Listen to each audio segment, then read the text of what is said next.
나라가 뒤숭숭하다 보니까 사기치는 사람도 참 많습니다. 사기치는 방법도 너무 다양해져서 정말 정신을 바짝 차리지 않으면 누가 당할지 모르는 그런 상황이죠.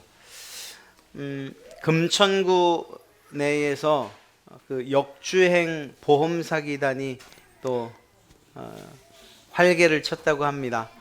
일방통행로에서 일부러 접촉사고를 일으켜서 보험금을 타내는 거죠.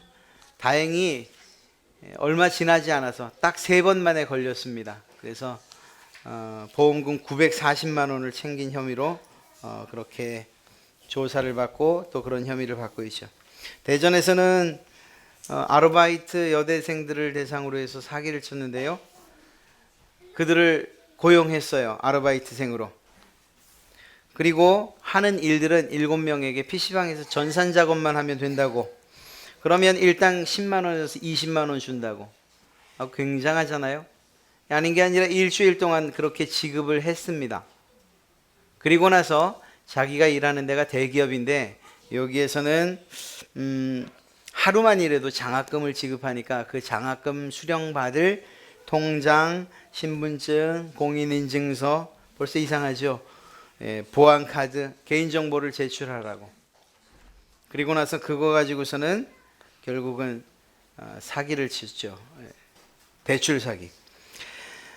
전화 금융 사기도 있죠. 가짜 주식으로 200억대 투자 사기도 있었죠. 취업 사기로 또 한 20억 이렇게 꿀꺽하신 분도 계시죠. 하여간 여러 가지 방법들로 다른 사람들, 정말 힘든 사람들 뼛속까지 울고 먹는 사람들이 참 많네요. 그런데 피해자들이 어리석어서 당한 것만이라고는 할 수 없어요. 워낙 지능적으로 그리고 정말 믿음직스럽게 이야기를 하다 보니까. 저도 보이스피싱에 한번 아마 3,000원 정도 나갔을 거예요. 네. 뭐 전화국이라고 하면서 저는 그냥 아무 생각 없이 네, 그리고 다시 걸었더니 없는 번호로 이렇게 나오더라고요. 이 피해자들이 사기범들에게 준 게 뭐죠? 돈 줬죠. 신용카드 줬죠. 신용정보 줬죠. 그런데 정말로 준 게 이것뿐일까요? 저는 그렇게 생각하지 않습니다. 마음을 준 거예요. 벌써 마음을. 더 정확하게 얘기하면 마음을 뺏겨버린 거예요. 이유는 여러 가지가 있습니다. 두려움 때문에, 예를 들어 자기가 더 큰 피해 보지 않을까, 일방통행 길에서 사고를 냈으니, 또 예를 들면 음주 사고니 더 큰 두려움 때문에 그만 자기의 모든 것들을 내어준 것도 있고요. 또 한편으로는 한탕하고자 하는 욕심 때문에, 야, 요거 잘만 하면은 돈 좀 되겠다 싶은 이런 욕심 때문에 내준 거예요. 결국은 마음을 내준 거죠. 마음을 내주다 보니까 거기에 따라서 필요로 하는 신용 정보들, 카드들 뭐 이런 거 다 주게 된 거예요. 여러분, 이 마음이 아니라고 하는데, 마음이 아니야라고 하는데 몸이 자기 혼자 움직이는 그런 법이 있습니까? 그런 법은 없어요. 세상의 돈과 혹은 성공을 위해서 이 마음을 참 우리는 내주길 잘해요. 그래서 마음이 원하는 대로, 그리고 마음이 계획하는 대로 그렇게 살아가고 또 움직여 가려고 하죠. 그런데 그렇게 세상의 것들을 위해서는 마음을 끊임없이 내주고 퍼주고 하는데, 그리고 그 마음을 여는데 왜 하나님께는 마음도 행사도 계획도 맡기지 않는 걸까요? 정말 우리가 성공하고 싶다면, 정말 마음의 평안을 누리고 싶다면, 그렇다면 하나님께 마음을 열어야 하는데, 그 하나님께 마음을 드려야 하는데 이 일은 왜 그렇게 하지 않는 것일까 생각해 보게 됩니다. 오늘 본문이 우리에게 분명히 말씀하고 있죠. 3절 말씀을 보면 너희 행사를 여호와께 맡기라. 그리하면 내가 경영하는 것이 이루어지리라. 여러분, 이 말씀은 우리가 아무런 계획 없이 살아도 된다는 말이 아니죠. 그냥 하나님이 계획하시니까 거기에 그냥 따라가, 이렇게만 이야기하는 것은 결코 아니에요. 우리는 우리 편에서 우리의 삶을 잘 계획하고 규모 있고 그리고 그렇게 살아가야 돼요. 이 말씀을 좀 잘못 생각하면 역시 이 의지가 박약한 사람들이 종교를 갖는 거야. 예수 믿는 사람들도 별 다를 게 없어. 자기가 무엇인가를 결정하지 못하다 보니까 그저 그냥 하나님 계획에 따라가라고, 그게 복이라고, 그리고 또 그게 진짜로 그것을 진짜로 믿어서 다 따라가는 것 아니냐, 이렇게 세상 사람들은 우리를 폄하합니다. 그러나 그렇지 않아요. 우리가 계획을 세우고 우리가 마음을 다잡아요. 그러나 하나님께서 그것에 대해서 인정하실 때에 그대로 가는 것. 혹시 인정하지 않으시면 그렇다면 우리의 계획을 하나님의 계획에 맞추는 거죠. 하나님께서 우리에게 계획하신 길을 갈 때는 최선을 다해서 사는 거죠. 뭔가 의지하는 그것 아니고 정말 하나님께서 보이신 그 길에 최선을 다하는 것으로서 우리의 삶의 의무를 다하는 것입니다. 생각해 보십시오. 하나님은 세상을 창조하신 분이잖아요. 그렇죠? 또 그 하나님은 모든 사람 한 사람마다를 태어나게 하시고 때로는 죽게 하시고 때로는 화가 임하게 하시고 때로는 복을 주시고 우리의 모든 삶, 모든 인생들 한 사람 다 인도해 가시는 분이잖아요. 그러면서도 어떤 사람과 어떤 사람의 이 일들을 통해서 한 사람뿐만이 아니라 이 사람의 일이 이 사람에게도 영향을 미치고 또 이 사람의 일은 또 다른 사람에게 영향을 미치게, 이렇게 얼개처럼 얽혀 있는 것, 그럼에도 불구하고 어떤 한 사람도 만족하지 못하는 일 없이, 어떤 한 사람도 정말 완전치 못하게 되는 일 없이 모두에게 유익이 되도록 하시는 그분이 하나님, 그 하나님의 능력 아닙니까? 이러한 하나님에게 오늘 말씀은 이야기하는 거예요. 하나님, 그분에게 너의 모든 길을 맡겨라. 인생의 길을 맡겨라 말이죠.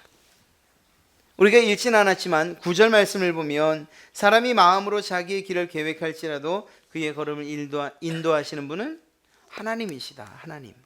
하나님께서 인도하신다. 마음으로 우리가 계획하였다 할지라도 우리의 발걸음을 인도하시는 그분은 하나님이시다. 여러분, 성경에는 이러한 맡기라는 것이 얼마나 많은지 알 수 없어요. 우리가 지고 가는 인생의 수고하고 무거운 짐, 그것 어떻게 하라고 합니까? 맡기라고 하지요. 세상의 염려와 근심, 네가 감당할 것들은 네가 감당해. 특히 네가 실수하고 네가 죄 지은 거니까 네가 알아서 해. 주님께서 이렇게 말씀하시는 법이 없어요. 세상의 모든 염려, 근심, 모든 것을 다 맡기라고 말씀하셔요. 구약에서도 짐을 맡기라고, 신약에서도 여전히 맡기라고 말씀하셔요. 주님께서 이렇게 말씀하고 계시다는 거예요. 그렇다면 하나님께서 우리에게 요구하시는 것이, 그리고 권면하시는 것이 맡겨라, 너의 모든 것을 맡겨라 라고 하는 이 음성에 순종하는 것, 그것이 뭐 그리 어렵다 하는 말일까요? 여러분, 우리의 모든 것들 이 순간부터 우리의 마음으로부터 해서 모든 계획, 그리고 모든 짐, 이 모든 것들을 여호와 하나님께 맡기시는 여러분 되시기를 주님의 이름으로 축원합니다. 그때 비로소 우리에게 참된 쉼, 그리고 참된 평안이 있게 되고 또 그것을 누리게 될 줄로 믿습니다. 여러분, 성경은 우리의 마음을 하나님께 맡기라고 이야기하고 있어요. 여러분들의 마음을 맡기라고 말이죠. 사실 우리는 우리의 마음대로 하고 싶어 하는 것 참 좋아합니다. 그리고 우리는 그것을 우리의 의지라고 말하고 때로는 결단이라고 말하고 그것이 나를 성공의 길로 이끈다고 그렇게 착각하면서 살아가요. 그러나 우리 스스로 세우는 우리 마음의 계획만으로 우리가 살아갈 수 있느냐? 그건 아니에요. 특별히 하나님께서는 우리의 외모를 보시는 것이 아니고 우리의 마음 속 중심을 보는 분이라고 이야기하고 있지 않습니까? 신명기서에서는 이렇게 말하고 있어요. 너의 마음을 다하고 뜻을 다하고 힘을 다하여 내 하나님 여호와를 사랑하라. 예, 마음으로부터 시작하는 거예요. 마음으로부터. 하나님을 사랑하는 것도 마음으로부터. 우리의 인생을 맡기는 것도 마음으로부터. 우리의 마음이 맡겨지지 않았는데, 마음이 드려지지 않았는데 무엇이 드려질 수 있다는 말입니다. 하나님께 귀한 예물 드리잖아요.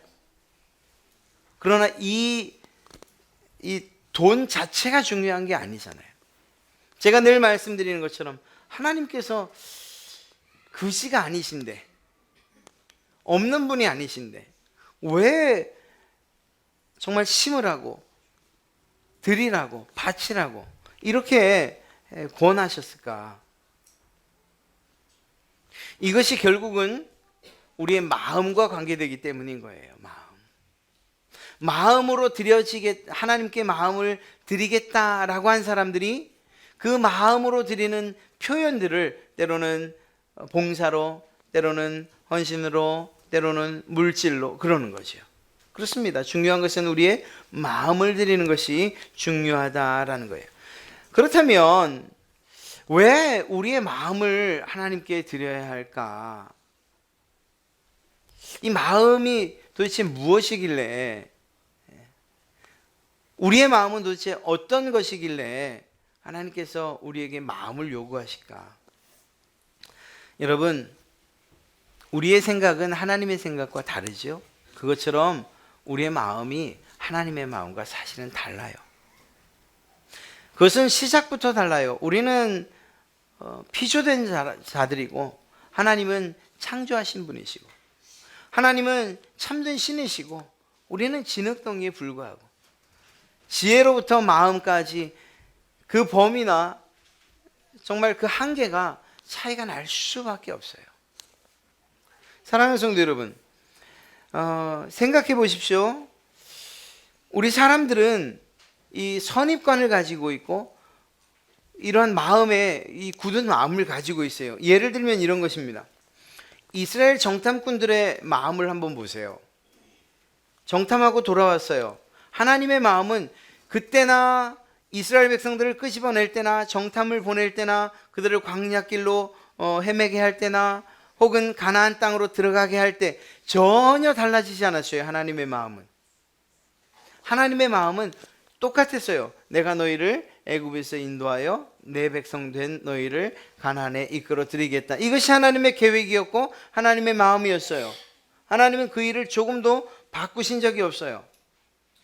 그런데 이러한 하나님의 마음과 달라 사람들의 마음은 두려움 때문에, 불신 때문에 하나님의 마음에 우리의 마음을 맞추는 일조차 하지 못했더라는 거죠. 10명은 가나안 땅의 형편을 보고 나서 그들 마음 가운데 두려움이 생겼어요. 그래도 감사한 것은 여호수아와 갈렙은 하나님의 마음을 그들의 마음에 품고 여전히 유지해 나가죠. 그러다 보니까 그들의 바라보는 눈도 다른 거예요. 그들은 우리의 밥입니다. 또 다른 10명은 우리는 그들에 비해서 메뚜기에 지나지 않습니다. 이 얼마나 다른 시각의 차이를 가져옵니까? 그것이 무엇으로부터요? 마음으로부터. 이미 그 두려움의 마음을 뺏기고 나니까 하나님의 마음을 담을 수조차 없게 된 것이죠. 사랑하는 성도 여러분, 우리가 인생을 살아가면서 우리의 마음 가운데에 과연 내 마음만으로 살아갈 수 있는가? 다른 표현을 하면 내 계획만으로 인생을 살아갈 수 있는가? 우리는 그렇게 확실히 대답할 수가 없어요. 왜냐하면 우리의 길 자체를 우리가 알지 못하기 때문이에요. 계획이라는 것이 어떤 때 가능한 것입니까? 변수가 없을 때. 예를 들어서 일주일의 계획을 세울 때에 내가 세운 계획들에 변수가 없을 때, 특별한 문제가 생기지 않을 때 가능한 거예요. 예를 들어서 계획을 세웠음에도 불구하고 어느 날 생각하지 않았던, 계획 속에 포함시키지 않았던 사고가 났어요. 그러면 그 시간만큼은 벌써 문제가 생기기 시작하는 거죠. 놀라운 것은 그렇게 문제가 생긴 그 한 두 시간의 문제만 생기느냐? 아니에요. 이것이 또 뒤로 영향을 끼쳐서 모든 계획이 다 망가지게 돼 있어요. 여러분들이 살아온 인생이 사실 그렇지 않아요? 그런 일들이 한 번도 없으셨어요? 가만 생각해 보세요. 나는 우리 학생들 같은 경우 나는 공부해서 이렇게 이런 대학 또 이런 고등학교 이런 대학 또 이런 직장 이런 남자 이런 여자를 만나고 이런 가정을 꾸미고 지금 우리 중고등부 학생들이 생각하는 그 생각들 이미 여러분들이 하셨던 생각 아니에요? 여러분들의 청년 시절, 여러분의 청소년 시절에 그리고 지금 보니 그 모습 지금 이 모습이 여러분들의 계획한 모습 그대로였다고 자신 있게 이야기할 수 있는 분, 물론 더 좋아진 분들이 더 많으리라 생각하지만 우리의 생각대로 우리의 계획대로 되는 일이 없다는 거예요. 그렇게 본다면 우리의 눈이나 우리의 마음이 무슨 일들을 볼 때에 처음 가지는 그러한 선입견이나 그러한 생각들 이것들을 이겨내는 것은 매우 중요한 것입니다.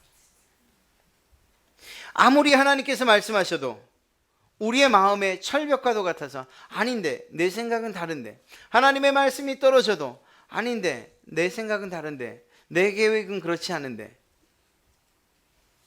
그러다 보니까 그 생각과 그 계획에 맞춰서 시간 없는데 물질 없는데 내 능력? 나 그런 거 정말 없는데 여기서 없다는 것은 없어서 없는 게 아니라 내 계획과 맞지 않아서 없다는 거죠.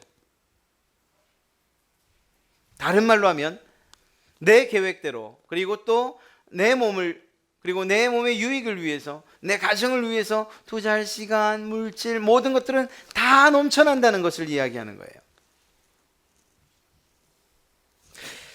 사랑하는 성도 여러분, 고린도전서 1장 25절에 하나님의 어리석음이 사람보다 지혜롭고 하나님의 약하심이 사람보다 강하다라고 그렇게 사도 바울은 이야기하고 있어요. 우리가 아무리 뛰어나다고 이야기해도 아무리 강하다고 이야기해도 하나님께서 약하신 것, 하나님의 정말 무능함 이것과 비교할 수 없을 정도로 모자르다는 사실이죠. 하나님이 아무리 어리석어도 그런 분이 아니지만 하나님의 가장 어리석은 결정이라 하더라도 우리의 가장 지혜롭게 한 결정과 비교했을 때 우리는 턱없이 모자른다는 게 턱없이 하나님에게 이러한 생각들을 할 때에 우리가 하나님의 말씀이 때로는 우리의 생각이나 우리의 상식이나 우리의 선입관 우리의 마음과 부딪힌다 할 그때에 우리가 어떻게 해야 하는가 그 말씀에 순종해야 된다는 거예요. 이유가 무엇이라고요? 우리의 생각이나 우리의 마음이 하나님에 미치지 못한다는 것을 우리가 알기 때문인 것이죠. 이사야서 55장 8절 9절에도 뭐라고 이야기합니까? 이는 내 생각이 너희 생각과 다르며 내 길은 너희의 길과 다름이니라. 여호와의 말씀이니라. 이는 하늘이 땅보다 높음 같이 내 길은 너희의 길보다 높으며 내 생각은 너희의 생각보다 높으니라. 하나님의 생각과 우리의 생각이 비교가 안 된다는 거예요. 그런 하나님의 생각, 그 하나님의 계획대로 움직여가는 것, 그것이 참된 복이 아니냐. 그렇다면 우리는 그 생각과 그 계획에 순종할 수 있어야 되는 거죠. 여러분, 우리의 마음을 하나님께 드려야 되는 이유가 여기에 있는 거예요. 우리의 마음이 턱없이 연약하고 턱없이 부족하고 턱없이 능력 없기 때문이에요. 우리는 이 세상 가운데서 내 생각과 내 계획이면 다 될 거라고 말하지만 그러나 그렇지 않다는 것을 우리가 인정한다면 하나님에게 우리의 마음을 맡겨 드려야 하는 것이죠. 좀 더 적극적으로 말하면 우리의 마음은 사실 하나님과 원수된 마음이라는 것을 우리가 꼭 기억해야 돼요. 우리 안에 있는 이 죄성은 우리 스스로 해결할 수 없고 그리고 이 죄성은 점점 죄책으로 자라고 또 이것이 죄의 열매를 맺는 것으로서 그렇게 우리의 인생을 망가뜨리고 있지 않습니까? 그런 면에서 볼 때에 로마서를 통해서 선언하고 있는 사도 바울의 고백은 분명합니다. 육신을 따르는 자는 육신의 일을, 영을 따르는 자는 영의 일을 생각하나니 육신의 생각은 사망이요. 또한 말하지요. 7절에서 육신의 생각은 하나님과 원수가 되나니 우리의 마음 그저 우리가 갖는 생각만으로 전혀 하나님을 생각하지 않고 하나님은 배제시켜 놓은 상태에서 내 계획과 내 생각은 하나님과 원수되는 길밖에 되지 않는다는 거예요. 그러니 우리의 육신만 가지고선 어떻게 하나님을 기쁘시게 해드릴 수 있겠냐는 거죠. 여러분, 예수님을 생각해 보십시오. 예수님께서 십자가 지시는 일이 쉬웠겠습니까? 늘 말씀드리지만 예수님께서 그 십자가를 지실 때에 그 당하셨던 고통과 그 고난의 무게는 모든 인간, 동일한 인간으로서의 경험하는 그러한 고통과 고난, 그리고 죽음, 그 두려움이었어요. 공포였고요. 그러다 보니까 그분이 겟세마네 동산에 가서 기도하실 수밖에 없었던 거죠. 이러한 상황 가운데에서 그러한 십자가를 지기 위해서 올라갈 때에 누가 그 길을 가로막습니까? 누가? 베드로가 가로막잖아요.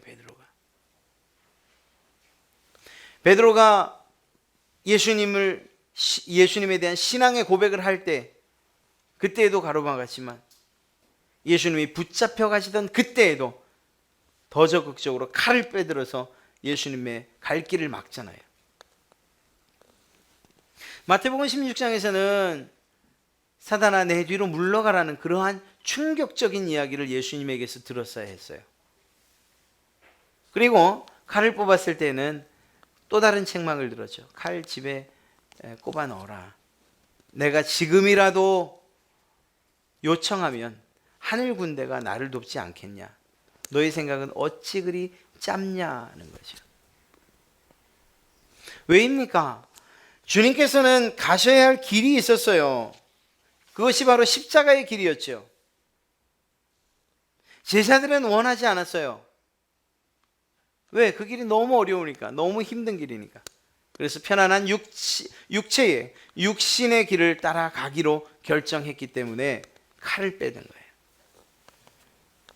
여러분, 예수님이 가는 길과 다른 길을 간다면 이 길을 원수의 길이라고 이야기하면 과한 표현이겠어요?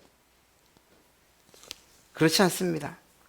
하나님과 원수가 되는 이러한 육신의 생각, 그래서 그 생각조차 우리는 우리의 마음과 또한 우리의 계획, 이것을 다 이겨내고 하나님께 우리의 마음을 드려야 되는 거예요. 우리의 마음을 하나님께 맡겨드려야 되는 이유가 바로 여기에 있는 것입니다. 주님께서 말씀하시잖아요. 날 따라오려면 어떻게 하라고요? 너희의 십자가를 지고 너희를 부인하고 각자의 십자가를 지고 나를 쫓을 것이니라. 그것이 주님의 마음이고 그것이 주님의 길인 거예요. 그거 싫다고 하면 우린 주님과 반대되는 길을 갈 수밖에 없는 거죠. 사랑하는 성도 여러분, 그러나 그 십자가의 길이 여러분과 저를 살린 줄로 믿습니다. 그 십자가의 길이 여러분과 저를 천국으로 이끌어들인 줄로 믿습니다. 사랑하는 성도 여러분, 그렇습니다. 주님의 그 생각과 그 마음과 그 길이 생명으로 향해 나가 있다는 것. 다시 말하면 주님께서 가시는 그 길이 생명으로 향해 있다면 주님께로부터 뒤돌아서서 걷는, 혹여 우리가 걷는 길이 그 길이 있다고 한다면 그 길이 생명으로부터 멀어지는 길 아니겠어요? 그러니 하나님의 생각과 반대되는, 하나님의 생각에 원수되는 그러한 길이라는 것이요. 그러니 우리의 마음을 주께로 맡겨드릴 수밖에 없는 것입니다. 우리의 마음은 교만하기 이를 데 없어요. 교만하기 이를 데 없어요. 죄의 영향이기도 하죠. 그래서 우리의 마음대로 하라고 하면 우리는 우리의 방식대로, 우리가 원하는 대로, 우리의 몸이 편한 대로, 우리의 몸이 즐거운 대로, 우리의 몸이 정말 유익이라고 생각하는 그 방식대로 살아갈 수밖에 없어요. 베드로를 보십시오. 능숙한 자였잖아요. 무엇에? 고기 잡는 데는. 그런데 그가 밤새도록 그물을 던져도 고기를 건지지 못해요. 그때 누가 말씀하시죠? 주님께서 말씀하시지 않습니까? 배 오른편에 그물을 던져라. 여러분, 깊은 데로 나간다는 것도, 배 오른편에 던지라는 것도 베드로의 입장에서 보면 참 이해할 수가 없는 노릇이에요. 예수님께서 어떤 삶을 사셨는지는 모르지만 베드로 마음 가운데는 적어도 이 바닥에서는 내가 최고인데라는 그러한 생각이 있었죠. 만약에 베드로가 예수님의 그러한 말씀에 순종하지 않았더라면 그 이유는 단 한 가지였을 거예요. 교만함. 아니 더 정확하게 말하면 교만함이고 그 교만이 무엇으로 포장되어 있었을까요? 자신에 대한 과신, 그리고 자기 능력에 대한 그러한 믿음, 신뢰, 이런 것들, 자기의 인생의 경륜에 대한 자랑, 이런 것들. 다시 말하면 자기 마음에 내키지 않는 거죠. 깊은 데로 가라는 것도, 그물을 던지라는 것도. 사랑하는 성도 여러분, 베드로가 이러한 상황 가운데에서 예수님에게 마음을 맡겨드렸다, 이렇게 이야기한다면 베드로가 포기한 게 무엇일까요? 그게 바로 교만인 거예요. 자기 자랑을 포기한 거예요. 자기의 인생의 경륜을 포기한 거예요. 자기의 어부 인생을 다 포기한 거예요. 무엇에? 예수님의 말씀에. 때로는 주님께서 여러분에게 이것을 요구하셔요. 예수 믿는다는 것이 때로는 이렇게 포기해야 될 것들이 많은데, 그 가운데에 우리의 인생을 살아오면서 쌓아온 우리의 그 커리어들, 연륜들, 특히 오랜 동안 믿었다라고 할 때에 이 부분은 신앙적인 것과도 연결이 됩니다. 내가 30년을 믿었는데 라고 하는 이 생각 때문에 오히려 그것이 교만스러워지는 것을 생각하지 못하는 거죠. 주님은 말씀하셔요. 네가 믿었던 30년 다 버려. 네가 가지고 있는 직분 다 내려놔. 이러한 요구를 우리에게 하실 때 우리가 그것에 대해서 네, 그렇습니다 라고 말하기 위해서는 우리의 마음이 겸손해져야 되는 거예요. 우리의 마음 가운데에 교만함이나 혹은 우리에 대한 자랑이 있어서는 결코 우리를 내려놓지 못해요. 혹시 몸으로는 움직일지 몰라요. 그러나 마음으로, 마음 한구석에서는 그래도 내가 이 분야에 있어서는 최고인데 왜 내게 이것을 포기하라고 하실까? 그건 진정으로 내려놓은 것이라고 할 수 없어요. 정말 하나님께 맡긴 것이라고 더더욱이 말할 수가 없어요. 사랑하는 성도 여러분, 주님께 맡기십시오. 그런데 놀라운 것은 무엇인지 아십니까? 이렇게 주님의 말씀에 순종해서 많은 고기를 거뒀어요. 그게 놀라운 게 아니에요. 우린 거기에 초점을 맞춰요. 그런데 그런 고기를 거둔 다음에 베드로가 한 행동이 놀라워요. 주님 앞에 무릎을 꿇어요. 주님, 전 죄인입니다. 저를 떠나 주십시오. 우리의 교만이 무너지고 그리고 주님께 우리의 마음을 드리는 그 순간 원래 우리의 모습을 보게 된다는 거예요. 죄인 된 모습을. 그 모습을 바라보면 두 번째 말씀드렸던 하나님과 원수됐던 내 모습도 보게 되는 것이고, 내 마음이 하나님과 달랐다는 것도 보게 되는 것이고. 사랑하는 성도 여러분, 우리가 정말 우리 스스로에게, 나 스스로를 향해서 넌 참 가능성이 있어 라고 말하는 것, 어떤 면에서는 마땅히 그래야 해야죠. 그러나 그것이 하나님의 마음과 달라서 하나님은 여전히 우리를 너는 나를 따라야 돼, 나를 의지해야 돼, 나만을 믿어야 돼, 내가 가는 그 길로 따라와야 되라고 말씀하시는 이 주님의 생각과 달라서 내 마음대로 해보겠습니다 라고 말하는, 그러면서 우리 스스로를 향해서 넌 할 수 있어, 넌 저 광야도 갈 수 있고 네 인생도 네 마음대로 살 수 있어, 성공할 수 있어 라는 이러한 생각에 우리가 귀 기울인다면 이것은 어쩌면 우리의 인생이 그 시간부터 망가지기 시작한다는 것을 우리가 깨달아야 할 것입니다. 사랑하는 성도 여러분, 우리가 신앙생활하기에 왜 그렇게 어렵겠어요? 예수님을 믿는다는 것이 왜 그렇게 어려워요? 여러분들 가운데에 어렵게 느끼는 이들이 있다면 그분들은 왜 그렇게 어렵게 느끼는 것일까요? 하나님을 믿지 않기 때문이에요. 여전히 이 자리에 나와 예배하고 있지만 나를 신뢰하기 때문이에요. 하나님의 말씀에 귀 기울이는 것이 아니에요. 하나님의 말씀이 떨어질 때 그 말씀이 귀로 들어오는 순간 내 마음속에서 마치, 좋은 표현은 아니지만 우리 안에 있는 백혈구들이 몸의 세균을 밀어내는 것처럼 그렇게 싸우는 거예요. 우리의 몸에 있는, 우리 안에 있는 육신의 생각이 하나님의 말씀을 밀어내는 거죠. 그래서 들어온 귀로 다시 나가게, 또 다른 귀로 나가게, 그리고 다른 생각을 하게, 하나님의 말씀을 받지 않는 거예요. 사랑하는 성도 여러분, 이러한 상황에서야 어떻게 우리가 하나님께서 기뻐하시는 삶, 그리고 정말 예수님을 온전히 믿을 수 있단 말입니까? 우리의 경험 내려놓고, 우리의 생각 내려놓고, 우리 계획 내려놓고, 정말 나 자신을 온전히 내려놓고 하나님에게 맡겨드리는 일들이 필요할 줄로 믿습니다. 여러분, 여러분의 길을 하나님보다 더 잘 아시는 분이 또 계시겠어요? 여러분의 부모님들이 여러분을 잘 아시죠? 여러분의 사랑하는 남편과 아내가 여러분 잘 아시죠? 여러분의 자녀들이 여러분을 잘 알지요. 그러나 하나님만큼 알까요? 그럴 수가 없어요. 그렇다면 우리는 하나님에게 우리를 맡게 돼요. 왜냐하면 나보다도 나를 더 잘 아시는 하나님이시기 때문에. 우리는 그저 안다고 하는 것이 지나온 날들에 대한 내 모습을 아는 거예요. 사실은 하루 앞에 나에 대해서 우리는 알 수 없어요. 여러분, 내일 아침에 월요일 정말 상쾌하게 여러분이 맞이하는 그 아침에 어떤 일이 일어날지 우리가 장담할 수 있겠습니까? 없잖아요. 없다면 그러면 맡겨야죠. 왜? 주님은 아시니까. 내일 내게 무슨 일이 일어날지, 내일 모레는 어떤 일이 일어날지 다 아시는 분이니까. 그러니 우리가 맡겨야 되는 거예요. 여러분, 한 가지만 더 생각해 봅시다. 마음은 하나님께 믿고 맡겼어요. 그렇다면 이 마음을 맡긴 것이 어떻게 나타나야 될까요? 그렇죠. 행동으로 나타나야 되는 거예요. 그러다 보니까 오늘 말씀에 내 행사를 하나님 여호와께 맡기라고 이야기하고 있는 거예요. 마음을 맡겼다면 우리의 삶도 그런 모습으로 따라가야 되는 거예요. 이것은 매우 중요한 것이죠. 우리의 마음을 주님께 드렸습니다.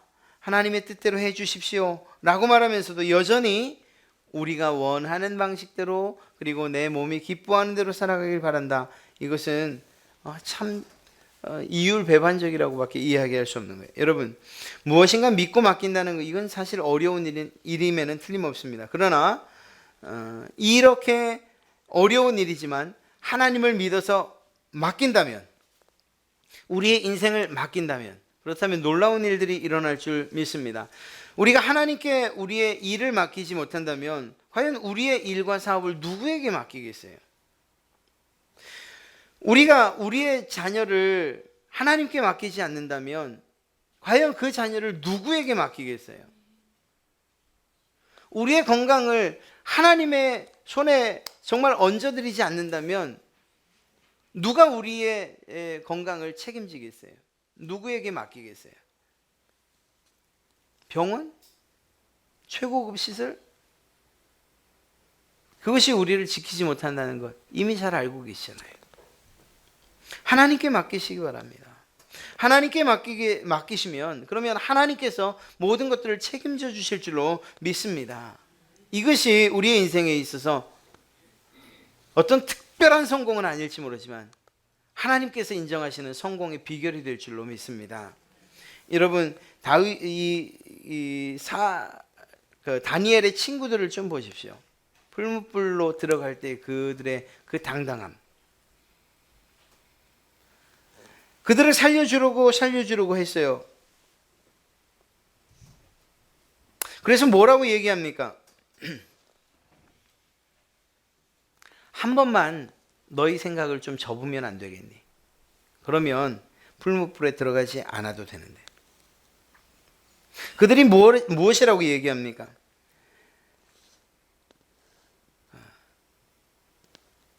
당신이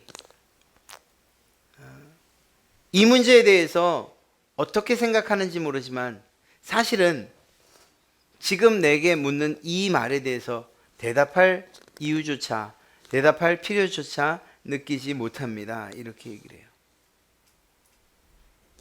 그리고 그 풀무불을 향해서 들어가요. 만약에 우리를 건져내지 않으신다 하더라도, 우리가 그곳에서 죽는 한이 있더라도 그것은 별로 중요하지 않습니다. 무슨 말입니까? 우리의 마음에 하나님의 마음이 담겼고 그 마음대로 우리가 그 길을 걷는 것이기 때문에 하나님이 책임지실 것이라는 거죠. 사는 것도 죽는 것도 하나님이 책임지실 것이라고 이야기했습니다. 이러한 담대함이 우리에게도 있어야 돼요. 그것이 무엇으로부터 시작되느냐? 우리의 마음을 맡기고 우리의 행사를 맡기는 거예요. 사랑하는 성도 여러분, 이 두 가지가 서로 다른 것 아니요, 같은 거예요. 아니, 같은 것이어야 돼요.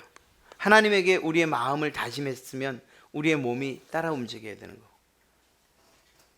예수 그리스도를 믿습니다라고 말했으면 그 믿음에 대한 삶이 우리의 행동을 통해서 또 나타나야 되는 거예요. 주님께서 여러분들에게 요구하시는 너의 마음을 내게 맡겨. 그러면 내가 모든 것을 책임지마. 너의 행사를 내게 맡겨. 내가 모든 것을 이루어 주마. 약속하신 그러한 하나님의 말씀, 그 말씀이 여러분들에게 정말 가슴속에 새겨지고 그리고 또 믿어져서 우리의 마음과 우리의 행사를 하나님께 맡기시는 그러한 여러분 되시기를 주님의 이름으로 축원합니다. 여러분, 우리 하나님께 우리의 마음을 맡겨요. 그리고 또 그때 비로소 우리의 상한 마음을 치료하시고 고치시고 그리고 하나님의 마음에 가장 합한 마음으로 우리를 변화시키실 줄로 믿습니다. 우리와는 비교할 수 없는 하나님의 계획에 우리의 보잘것없는 계획을 맡기세요. 그러면 그 하나님의 이루심대로 하나님의 계획하심대로 우리의 행사가 우리의 삶이 풍성해지고 또한 위대하게 이루어질 줄로 믿습니다. 오직 하나님의 생각에 사로잡히시고 그 하나님의 인도하시는 그 길에 우리의 몸을 맡김으로 하나님께서 기뻐하시고 또한 우리에게는 그것이 복이 되어지는 놀라운 인생의 길을 걸으시는 그러한 여러분 되시기를 주님의 이름으로 축원합니다.